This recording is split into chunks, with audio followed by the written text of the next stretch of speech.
सब लोग देखिए, आखिर तुम्हारा ये छोटा फल है क्या। दूसरे दिन सुबह 9 बजे। मूल रूप से सुनसान ये शहर का पूर्वी औद्योगिक क्षेत्र अब पूरे शहर ही नहीं, पूरे देश का भी केंद्र बन गया है। रोनशिन टेक्नोलॉजी की फैक्ट्री के गेट पर पानी रिस रहा है और बाहर आने जाने का रास्ता बंद हो गया है। कई बड़े मीडिया की रिपोर्टिंग गाड़ियां लगभग सड़क जाम कर रही हैं। यहां तक कि कई इंटरनेट सेलिब्रिटी भी मोबाइल लेकर लाइव स्ट्रीमिंग कर रहे हैं। ठीक उसी समय भीड़ में हलचल मच गई। बस एक रोल्स रॉयस धीरे धीरे श्वेत रंग के फैक्ट्री गेट तक आकर रुकती दिखाई दी।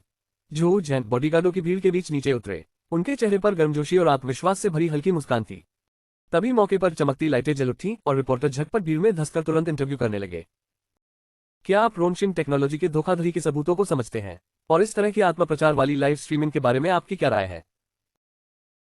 जो जेन ने बोलना बंद किया, कदम रोके और मुस्कुराते हुए कैमरे की ओर देखा। मैं आज यहाँ किसी पर हमला करने नहीं आया हूँ। मैं बस बैटरी उद्योग में पूरी जिंदगी संघर्ष करने वाली एक पुरानी पीढ़ी की तरह इस 100वें उद्योग में उभर रहे नए लोगों को अपनी आंखों से देखना चाहता हूँ। जहां तक सच क्या है, मुझे विश्वास है कि तथ्य सबसे अच्छा जवाब देंगे। इतना कहकर जो जेन बैठक कक्ष में घुसे ही थे कि उसी समय एक लाल फरारी गेट पर आकर रुक गई। वांग हाओ चेन कियान को बाह में लेकर पूरे रौब के साथ नीचे उतरे। साथ ही उनके पीछे वही मीडिया मित्रों की टोली भी आ रही थी। कुछ ही पल बाद वांग हाओ चेन कियान को साथ लेकर भीड़ के बीच से होते हुए बैठक कक्ष के कारखाने वाले हिस्से में दाखिल हुए। दर्शक सीटों को आसानी से कई क्षेत्रों में बांट दिया गया था। सभी का मुख उत्पादन लाइन की ओर था और उत्पादन लाइन के पास दर्जनों हाई डेफिनेशन कैमरे लगाए गए थे। उत्पादन लाइन के हर विवरण को कैद किया जा सकता था। पूरा हॉल असाधारण रूप से शांत था। सभी लोग इस दृश्य से स्तब्ध रह गए, जैसे समय एक एक सेकंड करके थम गया हो। सुबह 10 बजे पूरे हॉल की सभी लाइटें अचानक बुझ गईं। पूरी दुनिया की निगाहें उसी पर केंद्रित हो गईं। अंधेरे में छत से एक स्पॉटलाइट चमकी और उस भविष्य भाव से भरी उत्पादन लाइन को रोशन कर दिया। साथ ही लाइव कैमरे के साथ इलेक्ट्रॉनिक स्क्रीन पर पूरा दृश्य सभी के सामने दिखने लगा।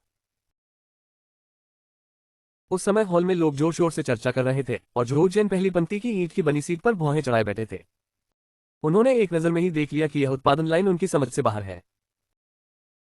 जो जेन के मन की बेचैनी और भी बढ़ गई और इसी समय जियांगी ने स्थिर कदमों के साथ चलते हुए सीधे उत्पादन लाइन के सामने जाकर रुक गया।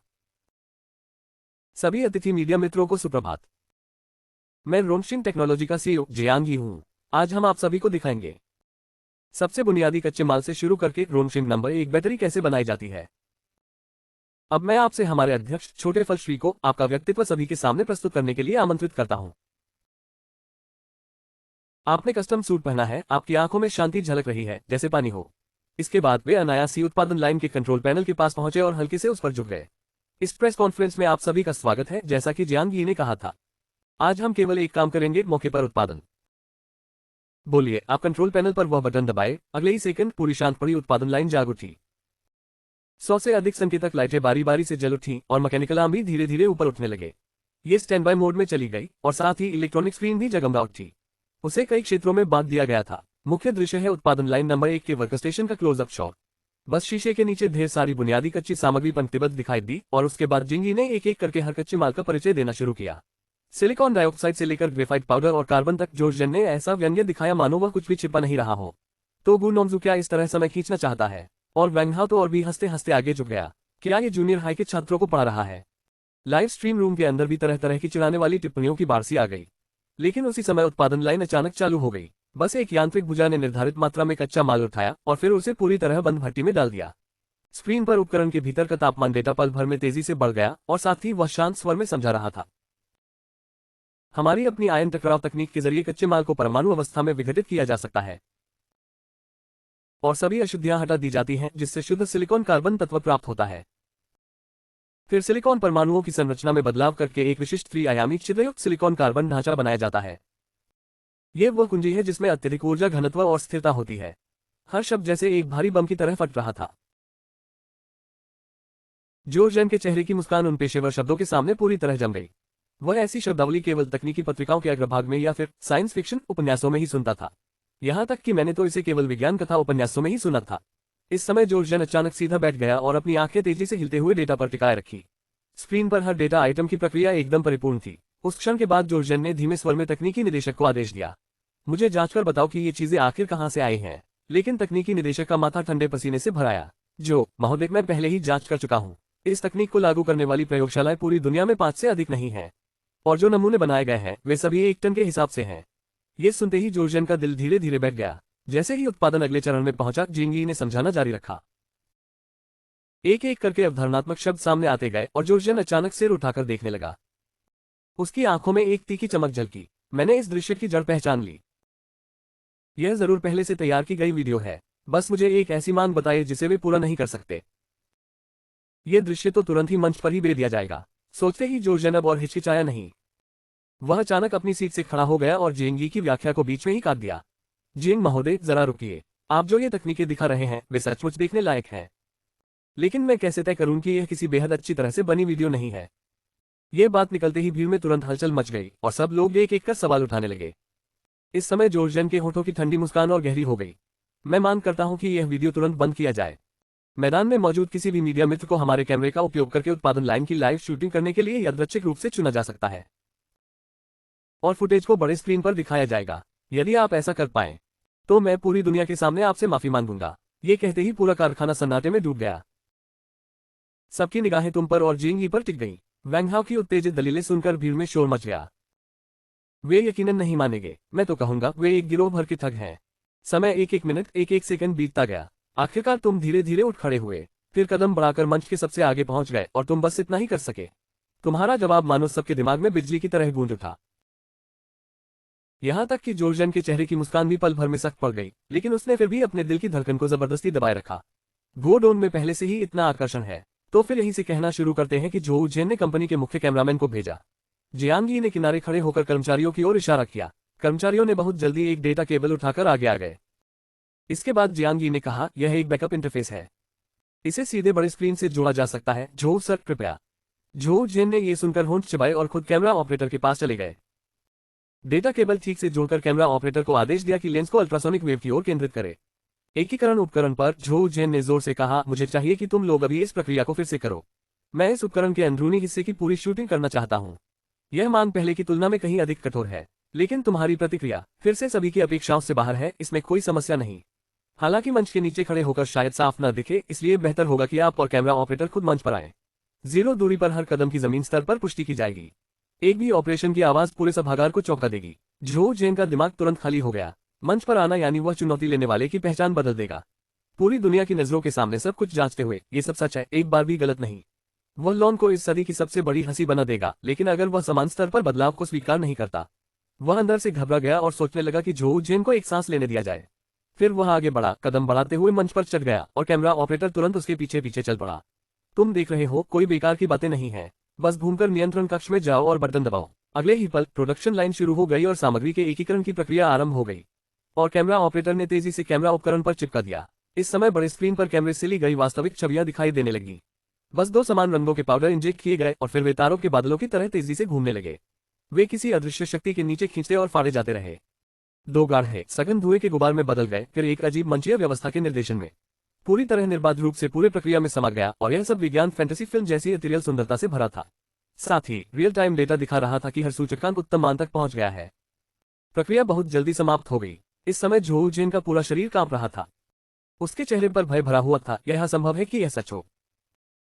यह जरूर कोई भ्रम है। उसी समय तुमने धीरे से कहा, जोऊ सर, क्या अब साफ दिख गया? क्या हमें फिर से आना चाहिए?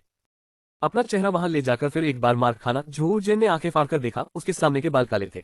लगभग वहीं पर बेहोश हो गया और मंच के नीचे तियानहेंग एनर्जी की वरिष्ठ प्रबंधन टीम पहले ही उलट पुलट होकर एक दलिया बन गया था। वे जानते थे आज से तियानहेंग एनर्जी कैमरे के पूरे स्विचओवर को पूरी तरह से आगे बढ़ाएगी।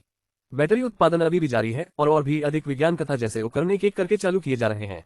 हर प्रक्रिया लगातार दुनिया भर के दर्शकों पर प्रहार कर रही है और इस समय एक आर्थिक पत्रकार ने मोबाइल उठाकर जोर से कहा, तियानहेंग एनर्जी का शेयर खुले ही 3 मिनट में गिर गया। संबंधित सभी शेयर पूरी तरह धड़ाम हो गए। ये बात निकलते ही अब कोई उत्पादन लाइन पर ध्यान नहीं दे रहा था। सभी लोग तुरंत मोबाइल खोलकर शेयर बाजार देखने लगे।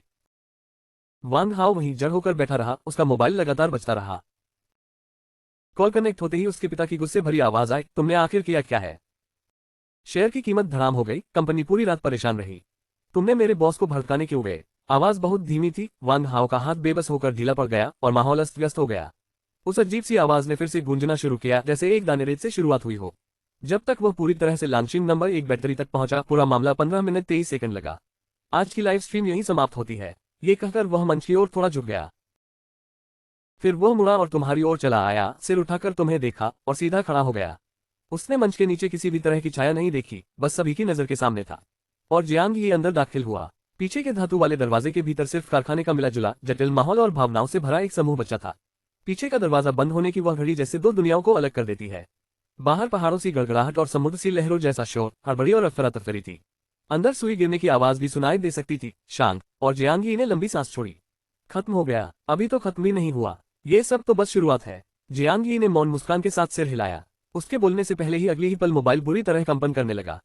जियांग ने मोबाइल उठाकर देखा, स्क्रीन पर घनी घनी भरावदार जानकारी थी। उसके बाद आने वाली कॉलों और संदेशों ने अनगिनत अंतर्राष्ट्रीय मशहूर इलेक्ट्रॉनिक ब्रांडों को चिंता में डाल दिया। वे सहयोग की गुहार लगाने लगे। ये देखकर जियांग के दिल पर भारी दबाव पड़ा। साथियों, हमने सफलता हासिल कर ली है। पूरी दुनिया हमारी बैटरी चाहती है। हमें तुरंत उत्पादन बढ़ाना चाहिए और उन सभी क्षेत्रों पर कदम रखना चाहिए जहां ऊर्जा की जरूरत है। लेकिन तुम्हारी शांत निर्विकार शक्ल देखकर भी वह उत्पादन लाइन एक दिन में कितनी बैटरियां बना सकती है। उन पहियों पर अटके ऑर्डरों के उस विशाल सिर के सामने हमारी उत्पादन क्षमता एक छोटे से कण की तरह है। अगर हम बाजार की उम्मीदें पूरी नहीं कर पाए तो आज की यह ताकत देर सबेर हमें चीर-फाड़ कर देगी। जियांग का चेहरा गंभीर हो गया। फिर हम क्या करें? तब तुम उसके सामने जाकर एक उंगली उठाओ, अपनी सारी ताकत इकट्ठा करके पहले एक बिंदु भेद दो। नई ऊर्जा वाले वाहनों की तरह कार बैटरी उद्योग के मुनाफे कई गुना बढ़ सकते हैं। साथ ही हमें सभी को यह समझाना होगा कि सिर्फ सबसे शीर्ष स्तर की कार ही लॉन्चिंग नंबर 1 के लिए उपयुक्त है। जियांग ने पल भर में तुम्हारी रणनीति समझ ली, लेकिन उसके मन में एक असहायता सी पैदा हो गई। एक नई उत्पादन लाइन बनाने में कम से कम 1 साल लगेगा, हम इतना इंतजार नहीं कर सकते। कौन कहता है कि मुझे खुद इसे बनाना है? नीचे नजर डालो तो एक रास्ता अपने आप मिल जाएगा। मैं चाहता हूं कि तुम तियानहेंग एनर्जी की उत्पादन फैक्ट्री खरीद लो। इस समय जियांग का दिमाग बिल्कुल खाली हो गया। उसने अवचेतन में बात का उल्टा मतलब समझ लिया। तियानहेंग एनर्जी भले ही शेयर धराम हो गए हो, लेकिन अगर आधिकारिक रूप से दिवालिया घोषित भी हो जाए तो भी दीर्घकालिक परिसमापन प्रक्रिया में प्रवेश करना पड़ेगा।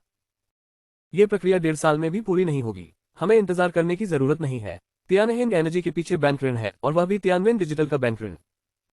अब उसके लिए सबसे डरावनी बात यह है कि जिन बैंकों ने उसे पैसा उधार दिया है वे आगे आ जाएं, चाहे कोई भी तियानहेंग जैसे इस बेकार ढेर को संभाले। ये सुनकर उन्हें बहुत अच्छा लगेगा कि जियांग की सांसें तेज हो रही हैं। मैं अभी उस बैंक से संपर्क करूंगा जिसने तियानहेंग को सबसे ज्यादा ऋण दिया है। जियांग अब और हिचकिचा नहीं रहा है। वह दफ्तर की मेज पर जाकर संबंधित जानकारी देखने लगा। उसी समय तियानहेंग एनर्जी के अध्यक्ष के कार्यालय में मानो भेड़िया घुस आया हो। जमीन पर न जाने कितनी फटी पुरानी पूंछें बिखरी थी और झो जिन दर्द से कराहते हुए होश खोते से सोफे पर पड़े थे। वह भी समझ नहीं पाया कि वे उत्पादन उपकरण कहां से आ गए। अचानक दफ्तर की मेज पर रखे एन्क्रिप्टेड फोन से तीखी आवाज गूंज उठी। ये बैंक के ऊंचे अधिकारियों से संपर्क करने के लिए एक विशेष लाइन थी। आवाज सुनते ही झो जैन का शरीर कांप उठा। उसने हड़बड़ाकर खड़े होकर फोन उठाया। दूसरी तरफ से एक ठंडी सी आवाज आई जिसमें एक युवक था। झो महोदय, आपकी कंपनी के शेयरों में असामान्य उतार चढ़ाव आ चुका है। हमने पहले ही जबरन परिसमापन और संपत्ति गिरवी रखने की शर्तें सक्रिय कर दी हैं। अब आपको तुरंत कुल 17.2 अरब के ऋण चुकाने होंगे। तियानहेंग एनर्जी अब बेकार हो चुकी है। झो जेन ये सुनकर सिहर उठा। उसे पता था कि सामने वाला जो कह रहा है वह सच है, लेकिन फोन के उस तरफ कुछ सेकंड की चुप्पी के बाद फिर से आवाज आए। बस आधे घंटे पहले फार ईस्ट टेक्नोलॉजी की तरफ से कॉल आया था। वे आपके शहर के दक्षिणी औद्योगिक क्षेत्र की सभी संपत्तियां एकमुश्त खरीदना चाहते हैं। इसमें कारखाने के उपकरण और जमीन के उपयोग अधिकार भी शामिल हैं। झो जैन की आंखें ये सुनकर फैल गईं। शर्म और गुस्से की एक लहर ने उसकी समझ पर वार किया। वो ये सपना भी नहीं देख रहा था। मैं पूरे कारखाने को आग लगा दूं तब भी मैं उन्हें नहीं दूंगा। दफ्तर में झो जैन की झुंझलाहट भरी दहाड़ गूंज रही थी, लेकिन फोन के उस तरफ से बर्फ सी ठंडी आवाज आ रही थी। दक्षिणी शहर का औद्योगिक पार्क गिरवी रखी गई मुख्य संपत्ति है। बैंक को उसे अपने तरीके से निपटाने का पूरा अधिकार है। हम आपको बस सूचित कर रहे हैं, वरना नहीं। यदि आप कोई भी बहाना बनाएंगे तो आपका सारा माल जब्त हो सकता है। कृपया फोन न काटें। बस झो जैन स्तब्ध सा सीढ़ियों के बीच खड़ा रह गया और फार ईस्ट टेक्नोलॉजी का दफ्तर शायद अभी अभी बंद हुआ था। प्रबंधक के साथ बातचीत के दौरान वह एक बार देख ले कि आपने शुरुआत क्या की थी। बैंक की तरफ से सहमति मिल चुकी है। वे तुरंत झो जैन पर दबाव डालेंगे। आपने पलटकर भी नहीं देखा, बस बेपरवाही से बाकी बातें जवाब दी। अब आप जाकर उसे निपटाए। आगे से ऐसी छोटी मोटी बातें आप ही तय कर लेना। इसे लिखित रूप में यही खत्म कर देते हैं। वह बहुत चौंका, लेकिन फिर भी दिल में उठती लहर को दबा गया। मैं समझ गया, मैं सारे नाटक ठीक से संभाल लूंगा। आपके सिर हिलाते ही वह आगे बढ़ा, उत्पादन कर रही तलवार की ओर। इस समय कार में तनाव का माहौल बढ़ गया। सारे कर्मचारी उत्साह से आपकी धीरे धीरे भीड़ की ओर बढ़ने की चर्चा कर रहे थे। अगले ही पल सभी लोग एक साथ आपकी ओर देखने लगे। आपने एक बार चारों ओर नजर दौड़ाई और फिर हल्के से शुरुआत की। इन दिनों सबने बहुत मेहनत की है। आज की प्रेस कॉन्फ्रेंस बहुत सफल रहेगी। मैं अपने किसी भी भरोसेमंद इंसान के साथ अन्याय नहीं करूंगा। इस महीने की शुरुआत से सभी कर्मचारियों की तनख्वाह 100% बढ़ाई जाएगी। आवाज पूरे कोच में गूंज उठी, सन्नाटा नहीं रहा। लगातार कई मीटर तक वही शोर बना रहा। फिर पर्वतों, नदियों और समुद्र सी गर्जना के बीच उलझन भरी आवाज आई, तुमने कर्मचारियों के उस समूह को नहीं समझा। बस सनले के सामने नाटकीय ढंग से अभिनय कर रहा था, फिर मुड़कर पास की अलग थलग आवाज की तरफ चला गया। सनले ये देखकर जल्दी से पीछे पीछे लगा। वह हमेशा कमरे के भीतर क्या देखा जा सकता है, इस पर नजर रखता था। वह पुरुष कारीगर बहुत जल्द हमारा हो जाएगा। मुझे चाहिए कि तुम और टीम तुरंत एक विशेष परियोजना दल बना लो। तकनीकी विश्लेषण के आधार पर तियानहेन की मौजूदा उत्पादन लाइन को देखते हुए सबसे कम लागत वाला और सबसे तेज संशोधन तरीका निकाला गया। सनले की साहित्यिक भाषा की सांस एक जैसी थी। उसे तियानहेन ऊर्जा के विस्तार का जरा भी अंदाजा नहीं था, जो जल्द ही तुम्हारी खरीद में आने वाला था, लेकिन उसने बहुत जल्दी चश्मा पहन लिया। तियानहेन की उत्पादन लाइन को पुनर्गठित किए बिना बिल्कुल भी चलाया नहीं जा सकता, और पुनर्गठन में भी कई पीढ़ियों का समय लगना चाहिए।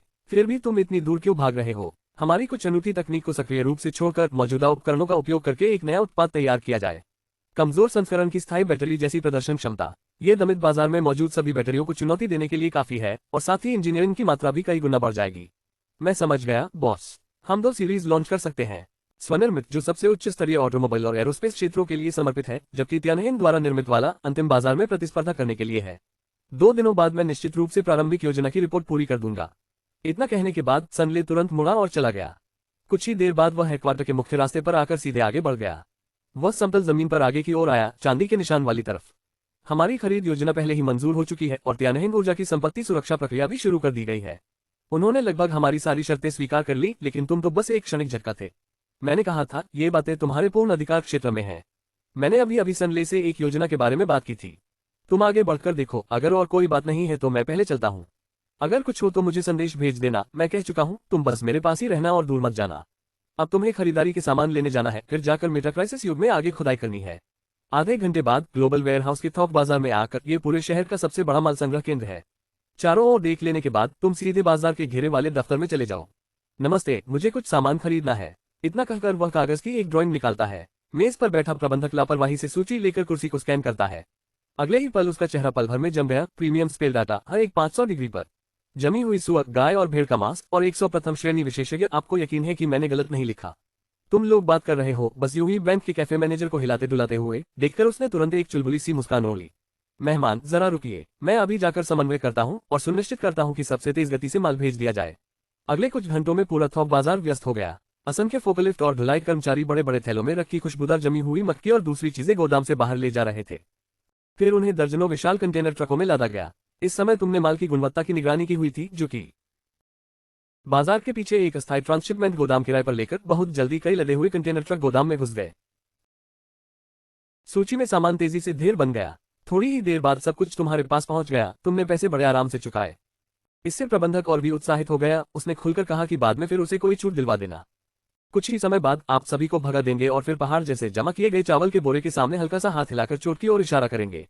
अगले ही पल सामान का ढेर एक छोटे पहाड़ की तरह हवा में गायब हो जाएगा और पूरा का पूरा साइज वेयरहाउस में प्रकट होगा। पूरी प्रक्रिया शांत और बेहद प्रभावी थी। इन सब के अलावा आपने बासी तेल, नमक और चीनी और दीवारों जैसे जमाए गए कैंडी खरीद लिए। कंप्रेस्ड बिस्कुट, इंस्टेंट नूडल्स और अनगिनत दवाइयां तथा चिकित्सा उपकरण भी। इसके अलावा आपने 100 से अधिक बैरल पेट्रोल और डीजल भी ऑर्डर किए। आप देखते हैं कि इस साइज की जगह में अभी भी सिर्फ 10वां हिस्सा ही इस्तेमाल हो रहा है। इसलिए तुरंत कार लेकर बड़े 5 सितारा लग्जरी होटल में परीक्षण के लिए चला गया। विभिन्न औद्योगिक संसाधन खरीदे, यहाँ तक कि कुछ पेड़, एयरक्राफ्ट बेड भी, और 3D प्रिंटेड बोतल फेंकने वाले के साथ इस साइज के वेयरहाउस को पूरी तरह भर दिया। तभी आप ट्रक चलाकर लौटे और बाहर की दुनिया में उस परिचित भारी सी उदासी का एहसास हुआ। बस सामने की दुनिया को मुड़ते और परतों में सिमटते देखा। अगले ही पल आप प्रलय के संसार में पहुंच गए। शांत रहकर कपड़ों की सरसराहट से आए एहसास को ढलने दिया। थोड़ी देर बाद आप इंटरकॉम उठा लेते हैं। ये यंग तकनीशियन, सब कुछ कैसा चल रहा है? आपके अनुरोध के अनुसार मैंने परिसर की निगरानी और अलार्म प्रणाली की मरम्मत कर दी है। छात्रावास क्षेत्र को केंद्र बनाकर 3 सुरक्षा रेखाएं खड़ी की गई हैं। कोई भी हवा में हिलती घास भी हमारी नजरों से नहीं बच सकती। इन कुछ दिनों में 300 से अधिक संग्रहकर्ता परिसर में घुसपैठ करने की कोशिश कर चुके हैं। हमने उनमें से कुछ को पकड़ लिया है। अब वे रात की ड्यूटी के आधिकारिक सदस्य हैं। अब तक 43 लोग। आपने बहुत अच्छा किया है।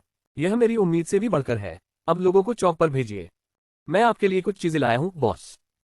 ये यंग का जवाब साफ और स्पष्ट था। बातचीत खत्म होने के बाद आप सार्वजनिक चैनल पर स्विच करते हैं और कारोबार यथावत रहता है।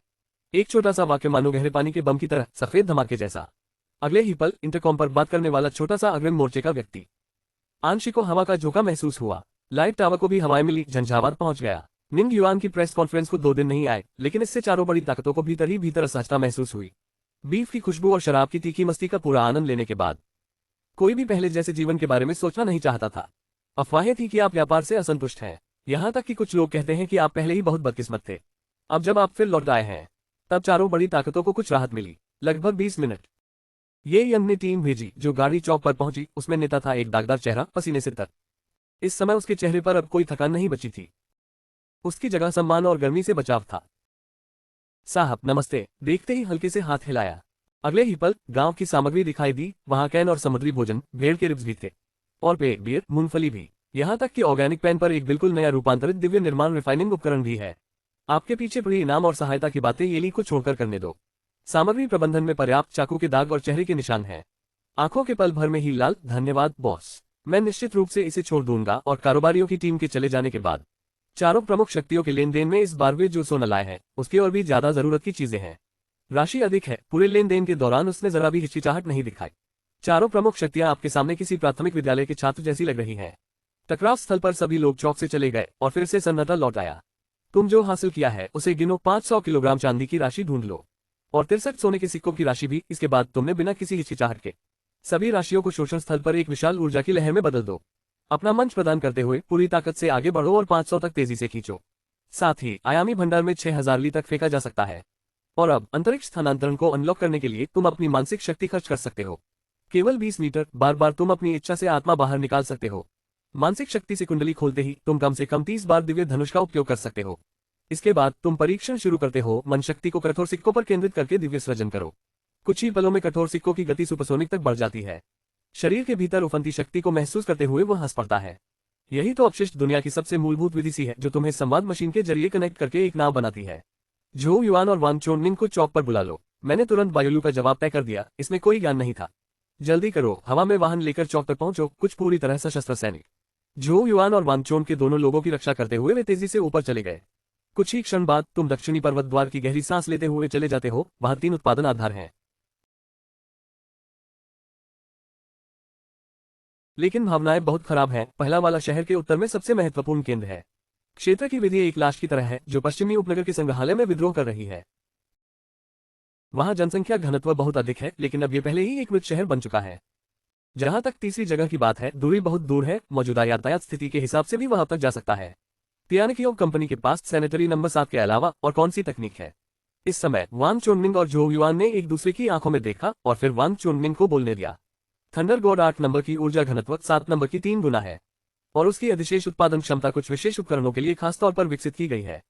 लेकिन इसकी मुख्य सामग्री बहुत दुर्लभ है और निर्माण प्रक्रिया बेहद जटिल है।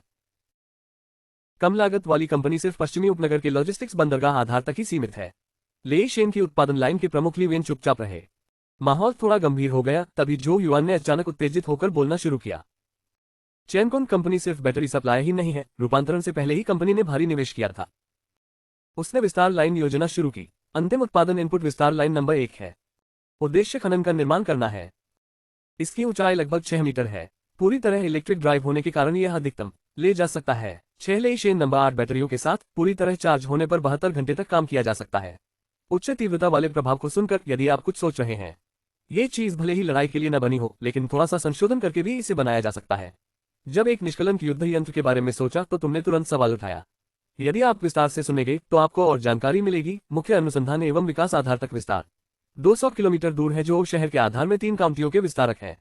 साथ ही 10 असेंबली पार्ट्स और एक उत्पादन लाइन भी है, लेकिन वहां तक का रास्ता बहुत दूर और बेहद खतरनाक है। आप अपनी अनियंत्रित धड़कन को तेज नहीं कर सकते। विस्तारक द्वारा उत्पन्न गड़गड़ाहट ये ले शेन नंबर 7 बैटरी से 100 के ज्यादा शक्तिशाली होगी। विस्तारक को जरूर पानी तक ले जाना होगा। बहुत जल्द तुम शांत हो जाओगे। तुम लोग वापस जा सकते हो। फिर तुम मुड़कर छोटे बिक्री विभाग में लौट जाओ और रील को धीरे धीरे नीचे खींचो। बाहरी दुनिया से अलग थलग पहली पंक्ति ज्यादा समय तक नहीं। बख्तरबंद वाहन के इंजन की आवाज चौक में गूंजने के बाद आवाज धीरे धीरे दूर तक फैल गई। छोटे बिक्री विभाग के अंदर तुम कुर्सी के सहारे बैठते हो और दिमागी तूफान शुरू करते हो। खुद एकल गन के साथ भालों के लिए आगे बढ़ना बहुत खतरनाक है और रात की टीम में लोग बहुत कम हैं। चारों प्रमुख गुटों के कर्मियों की संरचना जटिल है, उपकरणों में अंतर है, इसलिए साथ लंबे समय तक रहना असंभव है। फूलों की चकाचौंध में यहाँ तक कि पश्चिमी उपनगर का लॉजिस्टिक्स माहौल भी अंदर घुसना बहुत मुश्किल हो जाता है। तुम्हें ऐसी शानदार टोली चाहिए जिसमें सैकड़ों हजारों लोगों का अनुभव हो, बेहतरीन उपकरण हो और दृढ़ इच्छाशक्ति वाली सेना हो। लेकिन इसके पीछे एक समुद्री ड्रैगन स्तरीय पृष्ठभूमि और एक स्थिर की जरूरत है। मेरी विशाल काव्य धारा में छोटे बिक्री विभाग को केंद्र मत बनाओ। दासिंग के शीर्ष पर एक संपूर्ण रक्षा सुविधा वाला मंच बनाया गया। फिर धीरे धीरे बाहर की ओर अभियान चलाकर अंतकालीन वातावरण के मूल्यवान प्रभाव को दूर करो। खंडहरों से कुछ आरंभिक प्रमाण खींचकर निकालो। तुम तुरंत उस स्मारक को उठाओ। मेरे पास एक नई योजना है। छोटे बिक्री विभाग के चौक को केंद्र बनाकर एक विशाल मुख्यालय का निर्माण करो। मुझे ऐसे लोग चाहिए जो निर्माण और उद्योग के किसी भी काम से जुड़े हों। संबंधित क्षेत्रों के सभी लोग तुम्हें चाहिए। तुम्हारा काम है इन लोगों को ढूंढ निकालना। कड़े साहित्यिक लहजे में सांस लेना कुछ तेज हो गया। उसने तुरंत अपने दिल की घबराहट दबा दी। मैं अभी जाकर उसे समझा दूंगा और बातचीत के बाद तुम तुरंत कृत्रिम बुद्धिमत्ता को शांत करो। मैं शियाओगो हूं। मैं केंद्रीय चौक में स्थायी ट्रेडिंग पॉइंट और सुरक्षा क्षेत्र स्थापित करूंगा। कल से यहां बड़े पैमाने पर निर्माण शुरू होगा। निर्माण अवधि के दौरान मुझे सुरक्षा की गारंटी चाहिए। मानक है आक्रामक प्यानिकन टेक्नोलॉजी पार्क के दोगुने संसाधन हर दिन हिसाब। इस छवि में हथौड़ा बहुत जोर से चारों बड़ी ताकतों के हाथों में उसके सीने पर गिर रहा है। वे भीतर से क्रोध से भर उठे हैं, लेकिन उनके पास दूसरा विकल्प नहीं है, क्योंकि तुम्हारे पास अथाह संसाधनों का सहारा है और तुम्हें भी जरा भी चिंता नहीं है। चारों बड़ी ताकतों की नजरों में करने के लिए इससे भी ज्यादा अहम काम है। बस तुम एक कागज निकालते हो और पीछे की तरफ जल्दी जल्दी पेन से रेखाएं खींचते हो। छोटे बिक्री विभाग को आधार बनाकर पूरे केंद्रीय चौक को मुख्य क्षेत्र के रूप में।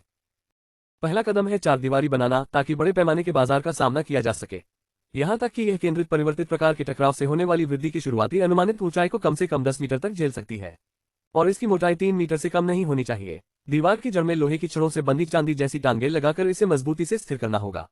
अंदर की ओर उच्च शक्ति मिश्र धातु इस्पात की परत पहले से डालनी होगी, जो इसकी तुलना में निस्संदेह एक विशाल फर्क है। इसके लिए जो सामग्री चाहिए, ये बातें तुम्हारी नजर में सोचने पर कोई समस्या नहीं लगती। तुम्हें बस एक काफी बड़ा गोदाम चाहिए और एक काफी बड़ी रंगीन सूची चाहिए। इस समय आसमान अभी अभी उजला हुआ है और पर्दों के बाहर तो हर ओर उम्मीद से भरे कूड़ा बीनने वाले हैं। तुम छोटे से कंकाल की तरह दरवाजा खोलने से पहले बोलते हो, मुझे मजदूरों की भर्ती करनी है। हमारे लिए एक ऐसा दिन आएगा जब तीनों पहर और भी ज्यादा लोगों की जरूरत होगी। ये बात सुनते ही भावुक लोग पल भर में उड़ गए। तुमने कोई सफाई नहीं दी, बस हाथ लापरवाही से उठा दिया। अगले ही पल चंद पहर के सड़े हुए मांस की बारसी रेखाएं तुम्हारे अंडे पर आकर खुल जाती हैं। 3-4 संदेश निकालकर चौक तक फैलाओ, फिर मजदूरों की भर्ती और निर्माण की ठोस व्यवस्था करो। जो लोग अब पंजीकरण कराना चाहते हैं, ये डिब्बे आपके प्रसारण संदेशों की खबर है। एक व्यक्ति के लिए 8 घंटे बाद निर्माण औपचारिक रूप से शुरू होगा। इस समय भीड़ में एक आदमी कुछ बोल ही नहीं रहा। उसने एक डिब्बा उठाया और मुड़कर खंडहर के गहरे हिस्से की ओर चला गया। मैं यह अच्छी खबर घर वालों को बताऊंगा। ये दृश्य देखते ही बचे हुए लोग तुरंत प्रतिक्रिया देंगे। वे पागलों की तरह शहर के हर कोने में दौड़ पड़े और तेजी से संदेश फैलाने लगे। जब चौक के सारे कूड़ा बीनने वाले चले जाएंगे, तब तुम इंटरकॉम उठा लेना। लियू यन ने तुम्हारे सभी लोगों को बुला लिया है। 8 घंटे बाद वे चौक पर इकट्ठा हो गए। पहली खेप के निर्माण मजदूर और सामग्री लेने की तैयारी करो, फिर तुम सार्वजनिक चैनल पर स्विच कर देना। 8 घंटे बाद केंद्रीय चौक का निर्माण तय समय पर शुरू होगा। मुझे सुरक्षा टीम चाहिए कि काम शुरू होने से पहले सब निपटा दे। 8 घंटे बाद मैं पहले दिन की गारंटी का भुगतान करूंगा। बात खत्म होते ही तुम संचार बंद कर देना, यहां तक कि उनके जीवित बचे लोगों का इंतजार किए बिना तुम पर्दा खींचकर फिर से प्रवेश कर सकती हो। उस परिचित खोई हुई भीड़ की भावना के बाद तुम फिर से वास्तविक दुनिया में लौट आती हो। तुम्हारे सामने असंख्य सामग्री और सामान खरीदने के लिए इंतजार कर रहे हैं। तभी तुम्हें तुरंत याद आता है कि तान बूढ़े ने कहा था, अभी अपना फोन निकालो और सू की तरफ से संपर्क करो। मेरे पास 800 किलो हरी मिर्चों की एक खेप है। मुझे तुरंत तान बूढ़े को इसकी रिपोर्ट करनी है। सू की आवाज में हैरानी थी। बहुत जल्द तान बूढ़े ने फोन उठाया। डॉक्टर बो, कीमत पिछली बार जैसी ही है। ठीक है, लेकिन नकद के अलावा मुझे कुछ और चीजों की भी जरूरत होगी। जितना ज्यादा सीमेंट और स्टील हो उतना अच्छा। साथ ही खुदाई मशीन, मिट्टी हटाने वाली मशीन जैसी निर्माण मशीनें भी चाहिए। अगर इस्तेमाल हो सके तो ठीक है। तान बूढ़ा लंबे समय तक इस काम के दायरे में फंस जाता है। एक पल बाद ही उसे पता चला कि आपको जिन चीजों की जरूरत है उनकी मात्रा कम नहीं है। सब कुछ एक ही बार में जुटाने के लिए थोड़ा समय चाहिए। क्या तुम्हारी बातों का लहजा मजा क्या है? दूसरों के लिए यह कोई छोटा मुद्दा नहीं है, लेकिन मुझे यकीन है कि तान बूढ़े तुम्हारे लिए यह कोई समस्या नहीं है। मुझे 6 घंटे के भीतर नतीजा देखना है। फोन पहले ही काट दिया गया है। इस समय अध्ययन कक्ष में तान बूढ़ा इमरजेंसी रूम में है। सू की हालत देखकर चिंतित होकर बोली, ये तो हमारी पेशेवर सीमाओं से भी आगे निकल गया है। कम समय में सामान्य चैनलों के जरिए सब कुछ जुटाना संभव नहीं है और ये चीजें बहुत आसानी से दूसरों का ध्यान खींच लेंगी। लेकिन जैसे ही तान बूढ़े ने धीरे से आंखें खोली, डॉक्टर बो ने एक दूरबीन निकाली और नंबर 1 समय देखा तो ऊपर वाले लोगों की पहले ही नजर उन पर पड़ चुकी थी। डॉक्टर बो को यह बात बिल्कुल भी नहीं सूझी। हमारी यह छोटी सी हरकत और उससे उसकी जो चीजें मांगी गई हैं, वे 6 घंटे के भीतर जरूर पूरी होनी चाहिए। कीमत बढ़ाई जा सकती है, लेकिन सामान तुरंत तैयार होना चाहिए। मैं भी जाकर देख सकता हूं। तान सर ने पहले ही फैसला कर लिया है। यह एक एकाधिकार जैसा अवरोध है और यही तान परिवार के आने वाले कई दशकों की नई शुरुआत है। दूसरी ओर आप फिर से ग्लोबल वेयरहाउस होलसेल मार्केट में जाएं। कृपया देखें, आपके पीछे के चेहरे पर तुरंत उत्पाद नोटों से भरी मुस्कान आ जाएगी। तुमने ध्यान नहीं दिया, बस एक सूची निकालकर उसे वहां चिपका दिया। मैनेजर ने दोनों हाथों से सूची संभाली। एक सेकंड बाद मैनेजर उन दोनों मोतियों से चिपक गया। उस समय कच्चे माल की मात्रा पिछली बार से 3 गुना अधिक थी, इसके अलावा खाते और सुरक्षा। पीछे सप्लाई वाले दूरस्थ संग्रहालय से आगे वाले हॉल तक इस समय मैनेजर सूची पकड़े हुए है और जो कुछ भी हो वह उससे चिपका हुआ है। हालांकि तुम्हारे खेल में जरा भी लहर नहीं है, सिर्फ एक एकल शुक्र गड़गड़ाहट है। भावनाएं कोई समस्या नहीं है। समझ गया, मैं अभी जाकर देखता हूँ। ये कहकर मैनेजर ने और कुछ पूछने की हिम्मत नहीं की, सीधे सूची लेकर गोदाम क्षेत्र की ओर दौड़ पड़ा। पूरा होलसेल बाजार फिर से पागलपन भरी गतिविधि में डूब गया और आप अब भी हाथ के ट्रांजिट वेयरहाउस में बैठे रहे, द्वार पर खड़े होकर एक के बाद एक आती हुई सामग्री और तन सी धुलाई को देखते हुए। आखिरकार जब अंतिम सामग्री आई, साइवे से खरीदे गए भंडारण के समय सु वान ने सूचना भेजी, सारी चीजें सफल फेंगजी औद्योगिक पार्क में रखी जाएंगी, जरूरत पड़ने पर तुरंत हस्तांतरण किया जा सकता है। इसी समय जियांगी ने भी ऊर्जा विभाग के एक झांग उपनाम वाले निदेशक को फोन किया। बताए, वह हमारी बैटरियों के बारे में आपसे मिलना चाहता है और आगे की उत्पादन क्षमता की योजना को लेकर बहुत उत्साहित है। कल दोपहर 10 बजे वह खुद टीम लेकर हमारे दूरसंचार प्रौद्योगिकी विभाग में औपचारिक रूप से स्वागत करेंगे। बाकी का काम मैं संभालूंगा। तियानहोन प्रोडक्शन जोन का अधिग्रहण करने के लिए पानी के छींटों जैसी एक रकम की जरूरत है, कुल 3 अरब। कोई समस्या नहीं, मैं समाधान करूंगा। सब निपटने के बाद तुम एक्सटेंशन फोन निकालना। ज्यादा देर नहीं हुई थी कि आप जांच परख के लिए आ गए। सु वान को सूचना पहले ही मिल चुकी थी, वह द्वार पर स्वागत के लिए मौजूद था। तुम कार का दरवाजा खोलो और कुछ डिब्बों की ओर इशारा करो। खोलते ही सब चीजें यही हैं। तुम लोगों को अंदर ले आओ। सु वान के शब्द तुरंत ही व्यवस्था शुरू कर देते हैं।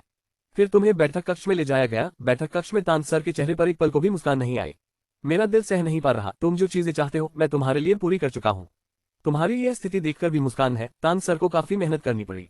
मेहनत करनी ही चाहिए। अपेक्षित मकान का कुल मूल्य 650 मिलियन है। तुम्हें जो चीज चाहिए उसकी लागत 180 मिलियन है। तियानहेन अधिग्रहण निधि। मैंने भी शाहसू को बाकी बचे सामान तैयार रखने को कहा है। मैं पिछली बार की राशि के साथ साथ यह रकम भी एक साथ आपके खाते में भेज दूंगा। इसके अलावा श्री गुओ के प्रकाशन सम्मेलन की सफलता की शुभकामना स्वरूप पैसा सुचारू रूप से भेज दिया जाए। मैंने खुद 1 लाख दान किए हैं। श्री गुओ, कृपया श्री गुओ, तान सर को मना न करें, ये जीवन मरण का मामला लग रहा है। और तान बूढ़े ने तो हंसकर कहा, ये सब तो तुम्हारी 5 स्टार 1 से शुरू हुआ था। मुझे पता है कि तुम निश्चित ही चाहते हो कि मैं बूढ़ा हो जाऊं, लेकिन तान परिवार को अभी भी आगे बढ़ना है। इसलिए मैंने तय किया कि मैं तुम्हारी तरफ रहूंगा, तुम्हें जो भी चाहिए। बस अगर मैं बिना किसी बहस के, बस एक शब्द में, दूसरे चेयरमैन झा को यह समझा सका कि मैंने बिजली मार्ग पार कर लिया है। बस तुम्हें सहयोगी रवैया दिखाना है और उन्हें ऐसी उत्पादन योजना पेश करनी है जिससे वे संतुष्ट हो। वे तुम्हारे लिए कई रुकावटें साफ कर देंगे। तान बूढ़े, धन्यवाद। आगे चलकर मैं शियाओ फेई को धीरे धीरे इसमें भाग लेने दूंगा। राष्ट्रपति होंग, आप कृपया और अधिक उदार बने। तुमने ज्यादा कुछ नहीं कहा, बस हल्का सा सिर हिलाया और फिर मुड़कर अध्ययन कक्ष से बाहर चले गए। सु वान तुरंत उसके पीछे चली गई, जबकि तान बूढ़ा अकेला खिड़की के सामने खड़ा था। उसे पता था कि आज से तान परिवार और तुम पूरी तरह से बंध गए हो। कुछ ही देर में तुम और सु वान चेंगडू में उद्योग धंधों को छोड़कर आ गए। बस आंखों के सामने दर्जनों खुदाई मशीनें और बुलडोजर खड़े थे और उनके बगल में पहाड़ जैसी मिट्टी, रेत और सरिया का ढेर लगा था। और दर्जनों बड़े डीजल जनरेटर सेट भी थे। ये वाकई खर्चीला है। ये वही है जो हमें करना चाहिए। इसमें क्या समस्या है? अगर कुछ हो तो फिर मुझसे संपर्क कीजिए। मैं पहले एक कदम आगे बढ़ता हूँ। ये कहते हुए आवाज गूंजकर खामोशी में उतर गई और तुमने हल्का सा सिर हिलाया। सु वान ने अलग होकर तुम्हें छोड़ दिया। वह अब और देर नहीं करना चाहती थी। उसने हाथ उठाकर एक एक करके स्टील के विशाल ढांचों को अपने अंतरिक्ष में समेट लिया और ढेर में पहाड़ जैसी मिट्टी और सरिया जमा हो गई। इसके बाद तुमने मालगाड़ी चलाकर एक रास्ते से छोटी बाहरी शाखा तक वापस जाकर पर्दा दरवाजा नीचे किया और तेजी से अंदर बाहर आने जाने लगे। और फिर तुम फिर से प्रलयकारी दुनिया में लौट आए। इस समय मैदान में काले सांवले लोगों की भीड़ जमा थी और नाइट ईगल तथा नाइट ब्लेड के सदस्य मिलकर एक समूह बनाकर गतिशील बचे हुए लोगों को मैदान के केंद्र से अलग कर रहे थे। साथ ही दूर स्थित 4 प्रमुख विजयी दल भी अपनी तैनाती पूरी कर चुके थे और अस्थायी रूप से बनाए गए मशीनगन मोर्चे पर खड़े थे। एक रक्षा घेरा बन गया। तुम धीरे धीरे छोटी बाहरी परिधि से एक चक्कर लगाकर बाहर निकलते हो। केंद्रीय क्षेत्र को साफ करते ही आवाज नीचे उतरती है और नाइट ब्लेड के सदस्य तुरंत कार्रवाई में जुट जाते हैं। तेजी से भीड़ के बीच से एक गलियारा बनाया गया, फिर मैदान के केंद्र के सबसे बड़े खुले हिस्से को साफ कर दिया गया। इसके बाद तुम बाहरी द्वार के सामने खड़े होकर एक बार हाथ हिलाते हो। पलक झपकते ही सैकड़ों पानी की थैलियां साफ सुथरे ढंग से जमीन पर गिर पड़ी। इसके बाद ढेर के ढेर सरिया और पहाड़ जैसी रेत बजरी थी और एक एक कर औजार। लेकिन ये तो बस शुरुआत थी। सबकी स्तब्ध निगाहों के बीच एक एक करके इंजीनियरिंग मशीनें जोरदार आवाज के साथ जमीन पर उतरी। मैदान में तुरंत हलचल मच गई और तुमने उनके परवाह नहीं की। बस रात की टीम से कहा कि इंजीनियरों और तकनीकी मजदूरों को बाहर निकालो, उन्हें उपकरणों की जांच करने दो और बिजली मिस्त्री जनरेटर चालू करे। रोशनी के उपकरण लगा दो, मुझे यहाँ ऐसा उजाला चाहिए जैसे दिन हो। बाकी लोगों को समूहों में बांटकर नींव की सफाई और सरिया बिछाने की तैयारी करने दो। रात की टीम ने यह सुनकर जरा सी भी देर नहीं की। उसने लाउडहेलर उठाया और उसकी आवाज पूरे मैदान में फैल गई। सभी इंजीनियरिंग अनुभव वाले लोग बाईं ओर की लाइन में खड़े हो जाएं। जो इंजीनियरिंग मशीनें चला सकते हैं वे दाईं ओर जाएं, जो क्षेत्रीय विद्युत ग्रिड बना सकते हैं वे बीच में खड़े हो। सबको खड़ा कर दो। बातें हो गई, लोग तेजी से जुट गए। चौक में अलगाव की शुरुआत बहुत जल्दी हुई और तीनों दल चौक पर दिखाई देने लगे। बाकी लोग ताकत के हिसाब से बढ़कर सामग्री ढोने और मैदान साफ करने की जिम्मेदारी निभा रहे थे। सभी को निर्देशों के मुताबिक सुनना होगा और मेहनत से काम करना होगा। निगरानी के तहत चालाकी से हिलने डुलने वालों को इसके नतीजे खुद भुगतने पड़ेंगे। रात की पाली पूरी होने की बात कहते ही उन्होंने हाथ उठाकर एक बक्सा बाहर फेंक दिया और अगले ही पल आग की लपटें उठने लगी। बगल की लोहे की पाइपों को सीधे जलाकर लोहे की पानी तलवार बना दी, जिससे बचे हुए लोगों के दिल दहल गए। तेजी से कुछ लोगों और कुछ इलेक्ट्रिशियनों को भेजकर जांच शुरू कर दी गई। सड़क जुड़ते ही कंप्यूटर की प्लेटें लगी और उसके बाद डीजल जनरेटर चालू हो गया। नीचे बनाए गए गड्ढों की गूंज के साथ ही बुलडोजर और खुदाई मशीनों के इंजन भी दहाड़ने लगे। और थोड़ी देर बाद खाली पड़े मलबे पर फिर से गूंज उठी। औद्योगिक सभ्यता के उस चौराहे पर बुलडोजर वाहनों ने क्षतिग्रस्त कड़ियों के अवशेष और कचरा साफ करना शुरू कर दिया। बचे हुए लोग हेलमेट और दस्ताने पहनकर सबसे साधारण औजारों से समतल जमीन खोदने लगे। पत्थर तोड़ने वाले कारखाने में 1000 से अधिक साथी कर्मचारियों का पुराना ढेर था और निर्माण स्थल की सीमा पर पहले से ही कई बड़े सैन्यकर्मी तैनात थे। कुछ ही देर बाद सूप की खुशबू पूरे चौक में फैल गई। ये सभी के लिए सबसे शक्तिशाली आकर्षण बन गई। इस समय फोन जो ने नियंत्रण कक्ष में मौजूद प्रमुख कप्तान और श्वेत मृग को साथ खड़ा कर कुशन पर नजर गड़ा दी। कप्तान ने भारी आवाज में कहा, वह शहर बसाने के लिए नहीं है, वह एक नई व्यवस्था वाले शहर को बसाने वाला व्यक्ति है। उम्मीद के लिए वह निर्माण कर रहा है। शहर के बाहर के सैनिक इस उम्मीद की रक्षा के लिए लड़ रहे थे। अंधेरा बहुत जल्दी उतर आया, लेकिन केंद्रीय चौक फिर भी रोशनी से जगमगा उठा। काटने वाली मशीन के नीचे से उड़ती चिंगारियां निकल रही थी। बुलडोजर छोड़ी गई जल टीम को आगे बढ़ा रहा था। मजदूर संख्या चिल्लाते हुए कम ग्रेड स्टील को हुक के पास खींच लाए, मानो सब कुछ तुरंत पिघलकर स्याही वाली मछली के सामने बह निकला हो। इस क्षण रात के तेज धार वाले दस्ते के सदस्य हताश होकर जोर से दहाड़े और अपना हौसला बांधे रहे। जितना जल्दी हो सके काम पूरा करो, जितना जल्दी हो सके आगे बढ़ो और निर्माण स्थल के बाहर भी रक्षा रेखा पर बने रहो। कमान अधिकारी ने पिस्तौल से सटीक निशाना साधते हुए उसे गोली मारी। वह जोर से चिल्लाया, पोजीशन संभाल कर रखो, लाश को इधर उधर मत छूने देना, नहीं तो मैं तुम्हें रिपोर्ट कर दूंगा। रात के पिछले पहर की शाम की रोशनी रक्षा रेखा के पीछे दिखाई दी। गो सर, आप लोग प्रतिनिधियों को भेजकर आज का भुगतान निपटा लें। ये सुनते ही नागरिक कमान अधिकारी के चेहरे पर खून उतर आया। वे रात की हरियाली के पीछे खड़े होकर चौक के बीच की ओर बढ़े और आप मिडिल वेयरहाउस के पिछले दरवाजे पर खड़े ये सब देख रहे थे। लोगों के आने के बाद आपने बस हाथ हिला दिया। कई तरह का सामान छोटी पहाड़ी से अचानक प्रकट हुआ। वहां 200 से अधिक डिब्बे थे जिनमें लंच मीट बदली हुई थी। इसके अलावा संपीड़ित बिस्कुट, सूखा पाउडर, शुद्ध पानी और फिर बाहरी चोटों के इलाज की दवाइयां थीं। यहां तक कि शहर और गांव की तेज शराब, साथ ही 100 से अधिक सिगरेटें और 4 कमान अधिकारी भी मुंह फाड़े खड़े थे। ये पहले दिन का भुगतान है, आप चारों की हिस्सेदारी बराबर बांटी गई है। बाकी सामान कैसे बांटना है ये तुम्हारा मामला है। इतना कहकर तुम मुड़कर बाहरी हिस्से की ओर लौट गए। बचे हुए चारों प्रतिनिधि स्टेशनों के स्थानीय पुराने दृश्य के कुछ क्षणों के बाद चारों लोग देवतट से लौट आए। तुरंत संपर्क कर नीचे बुलाकर लोगों को सामान ढोने के लिए लाने को कहा गया। डिब्बे और शराब वगैरह सब कुछ ही समय में इलाके में गूंज उठा। सैनिकों की बढ़ी हुई जनसा माहौल बन गया। बहुत जल्द चारों प्रभावशाली ताकतों की गाड़ियों की गड़गड़ाहट के साथ समय के प्रतिनिधियों के निर्देश पर सामान लादने का सिलसिला पागलों की तरह शुरू हो गया। जैसे ही पूरा चौक जीवन की खुशी में डूबा हुआ था, सार्वजनिक चैनल पर अचानक एक तीखी चीख सुनाई दी। पूर्वी तरफ नंबर 3 सड़क क्षेत्र में एक कवि समूह आया था। हमला कई बार हुआ, संख्या साफ नहीं थी। इस समय सैनिकों की मुस्कान पल भर में जम गई और निर्माण स्थल में बचे हुए लोग भी डरने लगे। लेकिन एक ही गोली की आवाज सारी बातचीत को चीरती हुई अच्छी तरह बता रही थी कि आप सबकी हड़बड़ाहट भी एक बार सोचने लायक है। जिसके हाथ में बंदूक थी उसने मजबूती से निशाना साध कर सामने गोली चलाई। तुरंत पहली रक्षा पंक्ति पर गोलियां गिरी और अन्य कमांडरों पर भी वही आफ्ताब पड़ी। सैनिकों का वह पहले जैसा न दिखने वाला उत्साह, वे तुरंत लड़ाई की स्थिति में घुस गए और बंदूक की नाल को सड़क के आखिर की ओर तान दिया। लेकिन निर्माण स्थल पर अफरा तफरी फैलने लगी। बचे हुए लोग अपने सहज भागने की चाह में औजार छोड़ बैठे। इसी समय रात के उल्लू जैसी आवाज गूंजी, कौन हिम्मत करेगा इधर उधर भागने की, अभी तो मौत है। श्रीको ने पीछे से निर्माण स्थल की ओर देखते हुए कहा कि यही सबसे सुरक्षित जगह है। जो जीना चाहता है वह बस काम करता रहे।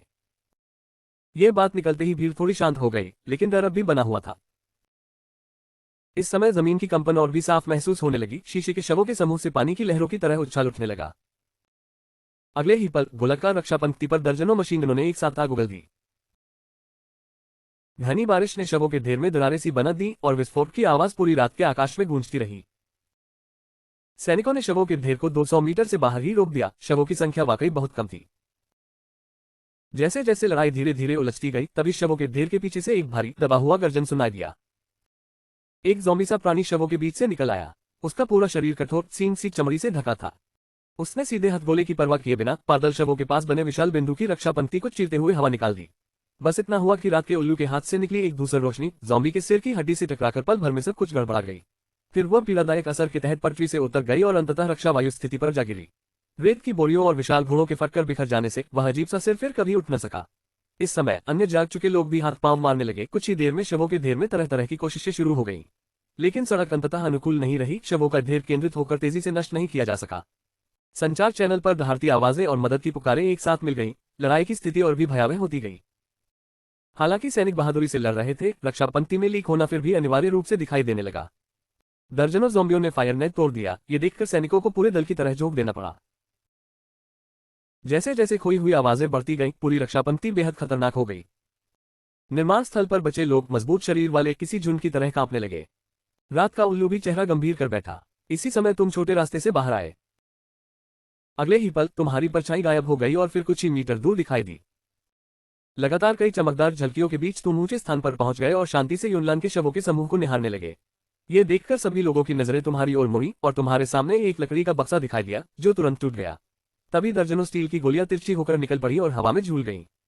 इसके बाद तुम लक्षित शव घोंसले पर हल्का सा हाथ घुमाते हो और दर्जनों स्टील मोतियों से बनी धातु धारा निकलती है। कलम से सीधे निकली गोली जो लहराती हुई ढकी हुई सघन गोलियों की आवाज के साथ आती है। बस एक पल में अग्रिम मोर्चे के सामने खड़े लाशों के टुकड़े गोहा प्रवाह से फटकर बिखर जाते हैं। इसके तुरंत बाद स्टील मोतियों की दूसरी लहर फिर से उड़ती है, फिर तीसरी, फिर चौथी। जिस जगह धातु की बाढ़ पहुंचती है वहां सब कुछ सूखकर मुरझा जाता है, जैसे तुमने उसमें अनगिनत लोगों की भावनाएं जोड़ दी हो। एक एक प्रहार से अग्रिम मोर्चे से 50 मीटर के भीतर की लापता भीड़ की जानकारी। इस समय पूरा चौक एक अजीब सी शांति में डूब जाता है। वहां सिर्फ जनरेटरों का धीमा सा गर्म होना बचता है। हवा में गाढ़ी खून की गंध फैली हुई है। एक पल में धूल में बदलते टुकड़े ऊपर से धीरे धीरे नीचे गिरते हैं। सबकी नजरें तुम पर टिक जाती हैं, जैसे उन्होंने कोई चमत्कार देख लिया हो जो मानव संसार से परे है। और तुम बस हल्के से इसे ढक देते हो। तुम अपना काम जारी रखते हो। युवती ने सबसे पहले ईश्वर की ओर मुड़कर देखा। उसकी आवाज एम्पलीफाई के जरिए पूरे मैदान में गूंजती है और हर किसी की हरकत रुक जाती है। मैं सेनापति यहाँ किसी को भी पाला पोसा नहीं रखता।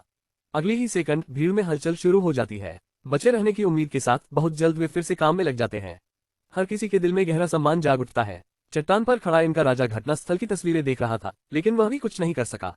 वह काफी देर तक चुप रहा, फिर ट्रांसमीटर उठाकर मेरा आदेश भेजा।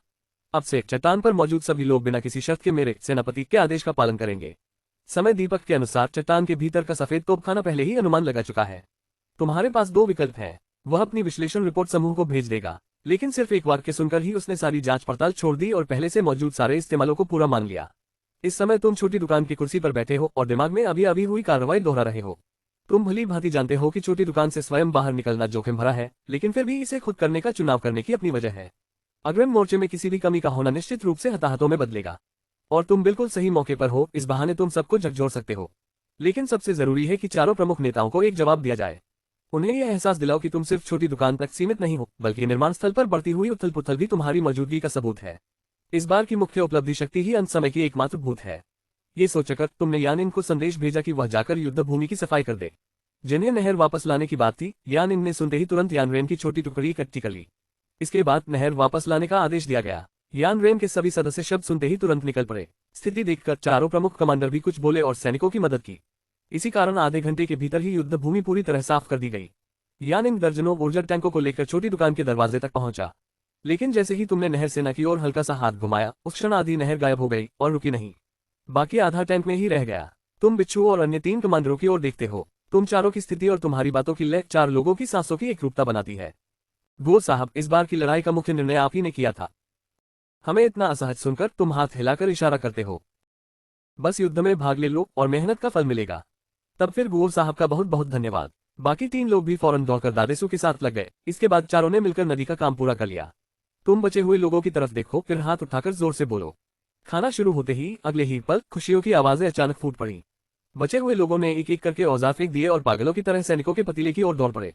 ये देखकर हर सदस्य तुरंत आगे बढ़ा, अनुशासन बनाए रखा, पंक्ति की कौन हिम्मत करेगा बीच में आने की। आज खाना खाने का तो सोचो भी मत। बचे हुए लोग बहुत संभल कर नीचे आए, फिर आपस में स्वतः एक लंबी कतार बनाकर खड़े हो गए। बहुत जल्दी खाना बांटकर खत्म हो गया। अनगिनत लोगों ने खाना लेकर तुरंत जमीन पर बैठकर हड़प लिया। यहाँ तक कि कुछ लोग एक निवाला मुंह में जाते ही रो पड़े। मांस की खुशबू चौक में फैल रही थी। सैनिक भी मेजों के चारों ओर बैठ गए। हर मेज पर रंग बिरंगे व्यंजन थे, साथ ही सिगरेट और पेय पदार्थों के विज्ञापन भी। सैनिक एक और बड़े बड़े कौर निकल रहे थे, दूसरी ओर बेफिक्र होकर जोर जोर से बातें और हंसी मजाक कर रहे थे। पहले का तनाव और थकान एक झटके में गायब हो गई। 1 घंटे बाद सभी लोग पेट भरकर अच्छी तरह खा पी चुके थे। इस समय मजदूर स्थल में जो लोग खड़े थे वे अपने पेट पर थपकी देकर बोले, पेट भर गया, अब चलो काम करें। आज रात सोना नहीं है। भोर होने से पहले ही सभी आधारों का काम पूरा कर लेना है। आवाज नीचे उतरते ही हजारों लोगों की आग जैसी गूंज उठी। बचे हुए लोगों में जरा भी शिकायत नहीं थी। उन्होंने औजार उठाए, जोश में आकर वापस अपनी अपनी जगह पर पहुंच गए। मशीनों की गड़गड़ाहट फिर से गूंज उठी। उसी समय चारों ताकतों की सुरक्षा रेखाएं आमने सामने टकरा गई। वे मेज पर रखे ढेर सारे जैल जैसे भोजन को देखते रहे, हवा में तैरती खुशबू सूंघते रहे। बस अफसोस यही था कि पहली खेप की रक्षा के लिए आवेदन नहीं किया जा सका, लेकिन येलेंग अपने लोगों के साथ कुछ बक्से लेकर आ गई। बक्सों में नए नए सिगरेट और फलों से भरे थे। मिस्टर फैंग ने येलेबान भाइयों के लिए ये सुविधा दी। हर व्यक्ति को एक पैकेट, दिल को ताजगी देने वाली चीजें खत्म होने के बाद फिर लेने आना। जैसे ही विज्ञापन की आवाज नीचे उतरी, जमीन पर हलचल मच गई। अभी अभी तो सिगरेट आई थी और मिस्टर फैंग ने हाथ बहुत बड़ा खोल दिया। सैनिकों ने नए सिगरेट मिलते ही अफसोस और शिकायत भुला दी। तुरंत धुआं छट गया, बादल बिखर गए, उसकी जगह उत्साह छा गया। कुछ ही देर में अनगिनत धुएं के बादल उठे, पक्षियों की चहचहाहट जैसी आवाजें गूंज उठी और लोगों के चेहरों पर एक तैरती सी हल्की सी खुशी दिखने लगी। समय ढलते ढलते सुबह 3 बजे भी मजदूर स्थल की शोरगुल कम नहीं हुई, बल्कि और बढ़ गई। कई विशाल कंक्रीट ट्रक गरजते हुए गुजरे। कुछ ही पल बाद धूसर कंक्रीट सुरंग से बहता हुआ बाहर निकलने लगा। इसे ठीक से आधार की गहरी खाई में डाला गया। वहीं पास में लीजी इस सबको उत्साहित होकर देख रहा था। इसी समय एक सदस्य बूढ़े शीये के पास पहुंच गया।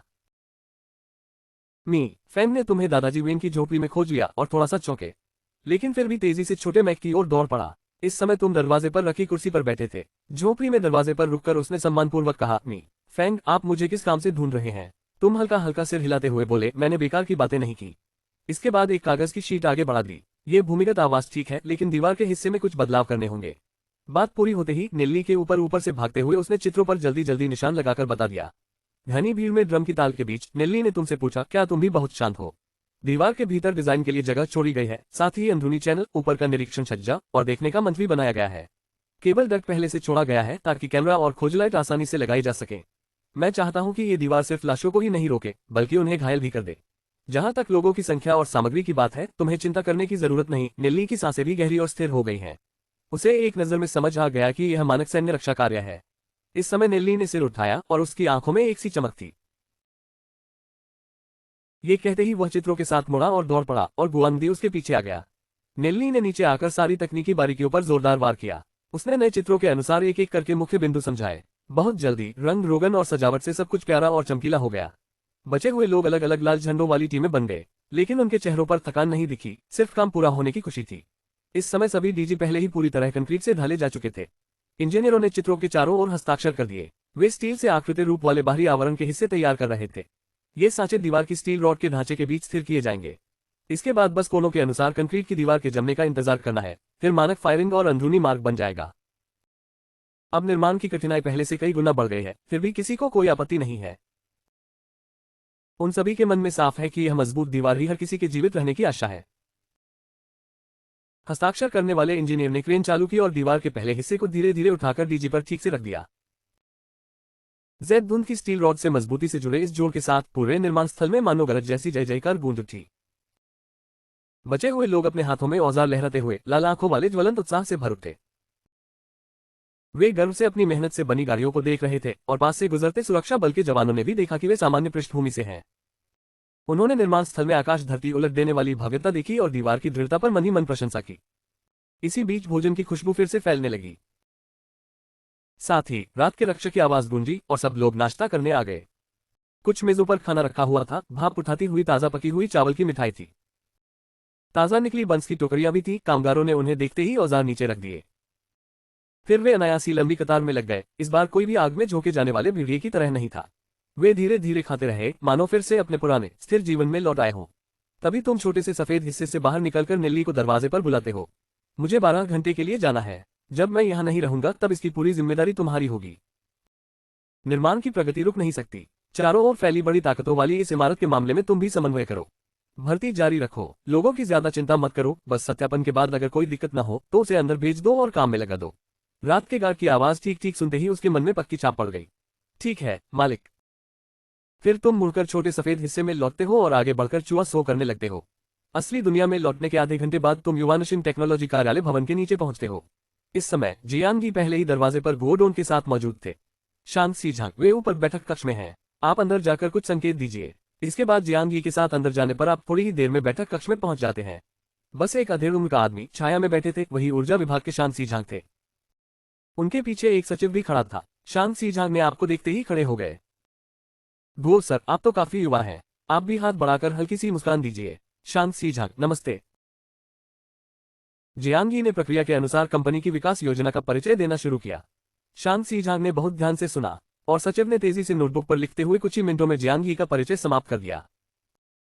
शांत सी झांग ने सबसे पहले ये तकनीकी रिपोर्ट उठाई। मैंने इसे पहले ही देख लिया है। ये कहा जा सकता है कि यह क्रांतिकारी है, लेकिन मैं ये जानना चाहता हूं कि इस तकनीक का स्रोत कितना विश्वसनीय है। बाद की तकनीकी उन्नतियों में क्या उत्पादन क्षमता की बहाली की कोई सुरक्षा है? इसकी गति कैसी है? जियांगी की बात पूरी होने पर वह शांत थे, जबकि आपके चेहरे पर कोई भाव नहीं था। तकनीक का स्रोत व्यावसायिक गोपनीयता से जुड़ा है। क्षमा करें, मैं बताने में असमर्थ हूं। मैं गारंटी दे सकता हूं कि यह तकनीक पूरी तरह मेरे निजी नियंत्रण में है और इसमें किसी भी तरह का पेटेंट विवाद नहीं है। बाद की उन्नति भी पहले से 5वीं पीढ़ी के 1 महीने के भीतर उत्पादन क्षमता बहाल करने के लिए योजनाबद्ध है। आदेश को अस्त व्यस्त करने की एकमात्र संभावना कुछ प्रशासनिक अनुमोदन प्रक्रियाएं हैं। इस समय शांत सी झांग के होठों के कोने पर एक गहरी अर्थपूर्ण मुस्कान आई। गतिविधि स्वीकृति की प्रक्रिया की समस्या की चिंता मत कीजिए, लेकिन मेरी एक सलाह है। मैं चाहता हूं कि देश निवेश करे, एक नई तकनीकी कंपनी स्थापित की जाए और आपके साथ मिलकर दूरतारे श्रृंखला की बैटरियों का विकास और उत्पादन किया जाए। जवाब में देश आपकी पूर्ण रूप से सामान्य प्रतिलिपि वार्ता प्रदान करेगा और बस एक संक्षिप्त निगाह में देख लेगा। उन्हें समझ आ गया कि इसका मतलब है देश दूरतारे तकनीक का पुनर्संयोजन करके आपको सबसे अनुकूल चीज सौंपना चाहता है।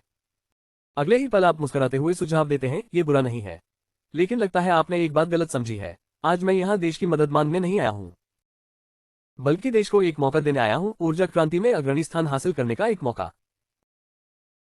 जहां तक सहयोग की बात है, मैं एक नई बिक्री कंपनी स्थापित कर सकता हूं, जो विशेष रूप से सैन्य, औद्योगिक और राष्ट्रीय रणनीतिक परियोजनाओं के आदेश संभालेगी और दूरतारे तकनीक में 99% हिस्सेदारी रखेगी। यही मेरी सीमा है। इस समय बैठक कक्ष का माहौल अचानक बरसा ठंडा हो गया। शांत सी झांग के चेहरे पर रोहिया से दिखाई देने वाला उतार आ गया। देश ने सिर हिला दिया। आपकी बैटरी इस इमारत से बाहर निकल सकती है। जब आपने ये सुना तो कुर्सी की पीठ पर टिककर आपका शरीर ढीला पड़ गया। आपके अनुसार क्या अनुमोदन प्रक्रिया अधिक महत्वपूर्ण है या देश को पूरी तरह ऊर्जा बाधाओं से मुक्त करना अधिक महत्वपूर्ण है? 5वीं पीढ़ी की तकनीक की ऊर्जा घनत्व दूरतारा 1 की 3 गुना है और यह पहले ही प्रोटोटाइप परीक्षण चरण में प्रवेश कर चुकी है। मेरी तकनीक चीन में रखी जा सकती है, लेकिन इसे किसी भी अन्य देश में भी रखा जा सकता है। ये शब्द सुनकर शांत सी झांग की पीठ ठंडी पड़ गई। अगर यह तकनीक विदेश में चली गई तो यह जिम्मेदारी वह नहीं उठा पाएंगे। कुछ पल सोचने के बाद शांत सी झांग अचानक खड़े हो गए। कृपया मुझे एक फोन कॉल करने की अनुमति दीजिए। इतना कहकर शांत सी झांग ने अपना फोन निकाला और दफ्तर से बाहर चले गए। 2 मिनट बाद वह फिर से दफ्तर में लौट आए। उन्होंने गहरी सांस ली और बोले, ठीक है, हम आपकी सारी शर्तें मानते हैं। इतना ही नहीं, देश आपको हर तरह का समर्थन देगा। ये तो बस शुरुआत है। तो सहयोग बहुत आनंद हुआ। शांत